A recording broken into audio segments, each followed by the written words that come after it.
നമസ്കാരം, മലയാളി വാർത്തയിലേക്ക് സ്വാഗതം.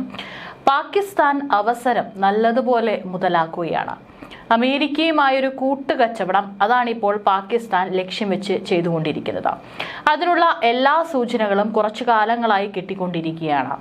ഓപ്പറേഷൻ സിന്ദൂർ നടന്നതിന് പിന്നാലെ തന്നെ നിരവധി തവണയാണ് പാകിസ്ഥാൻ സൈനിക മേധാവിയായിട്ടുള്ള അസീം മുനീർ വൈറ്റ് ഹൌസിൽ വെച്ച് അമേരിക്കൻ പ്രസിഡന്റ് ഡൊണാൾഡ് ട്രംപുമായി കൂടിക്കാഴ്ച നടത്തുകയും ചെയ്തത്. നിരവധി തവണ പല കാര്യങ്ങളിൽ ചർച്ച നടത്തുകയും ചെയ്തിരുന്നു. പിന്നീടാണ് കഴിഞ്ഞ കുറച്ച് ദിവസങ്ങൾക്ക് മുമ്പ് പാക് പ്രധാനമന്ത്രി ഷഹബാസ് ഷെരീഫും സൈനിക മേധാവി അസീം മുനീറും ഒരുമിച്ചാണ് വൈറ്റ് ഹൌസിലെത്തി ട്രംപുമായി ഒരു കൂടിക്കാഴ്ച നടത്തിയത്. നിലവിൽ അമേരിക്ക, ഇന്ത്യ, ചൈന തുടങ്ങിയിട്ടുള്ള രാജ്യങ്ങളോട് കാണിക്കുന്ന താരിഫ് യുദ്ധം കൃത്യമായി തന്നെ ഒരു അവസരമായി മുതലെടുക്കുകയാണ് പാകിസ്ഥാൻ ചെയ്തുകൊണ്ടിരിക്കുന്നത്. ഏതായാലും ഇപ്പോൾ പുറത്തുവരുന്ന റിപ്പോർട്ടുകൾ യുഎസിലേക്ക് അപൂർവ ധാതുക്കൾ കയറ്റി അയച്ചിരിക്കുകയാണ് പാകിസ്ഥാൻ. ഇപ്പോൾ സെപ്റ്റംബറിൽ യുഎസും പാകിസ്ഥാനുമായി ഇത് സംബന്ധിച്ച കരാറിൽ ഏർപ്പെട്ടിരുന്നു. ധാതു മേഖലയുടെ വികസനത്തിനും ധാതുക്കളുടെ പര്യവേഷണത്തിനുമാണ് കരാർ.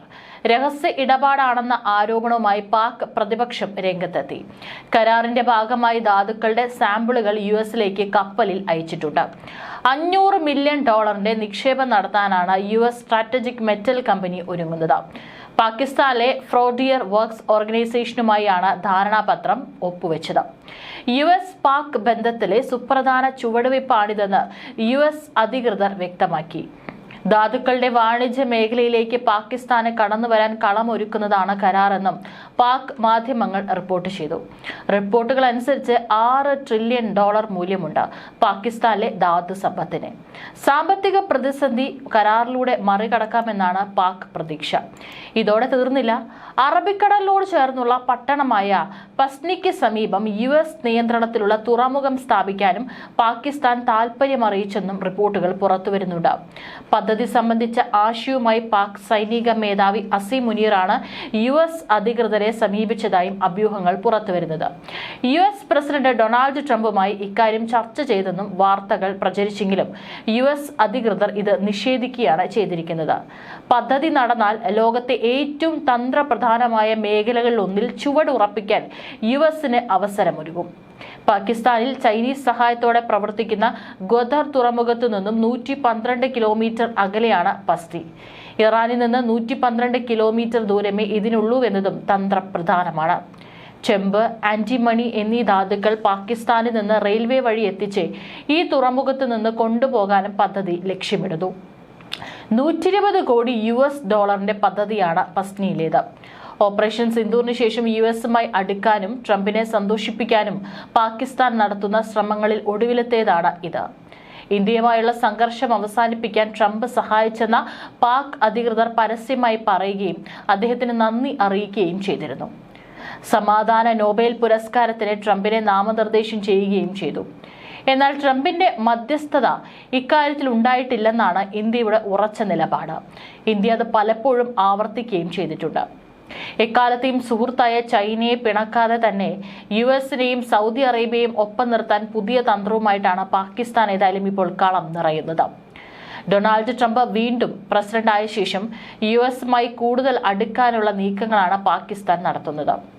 പാകിസ്ഥാന്റെ സൈനിക മേധാവി അസീം മുനീർ സമീപകാലങ്ങളിലായി നിരവധി തവണ യുഎസിലെത്തി ട്രംപുമായി കൂടിക്കാഴ്ച നടത്തി. ട്രംപിനും കുടുംബത്തിനും നിലവിൽ തന്നെ പാകിസ്ഥാനിൽ ക്രിപ്റ്റോ കറൻസി മേഖലയിൽ ബിസിനസ് ബന്ധങ്ങളുണ്ട്. എണ്ണ പര്യവേക്ഷണ മേഖലയിലേക്ക് യുഎസ് കമ്പനികളെ എത്തിക്കാനുള്ള ശ്രമങ്ങളും തുടങ്ങിയിരുന്നു. ഇതിനു പുറമെ നിലവിൽ പാകിസ്ഥാന്റെ ധാതുക്കളിലും യുഎസ് കണ്ണുവെക്കുന്നുണ്ട്.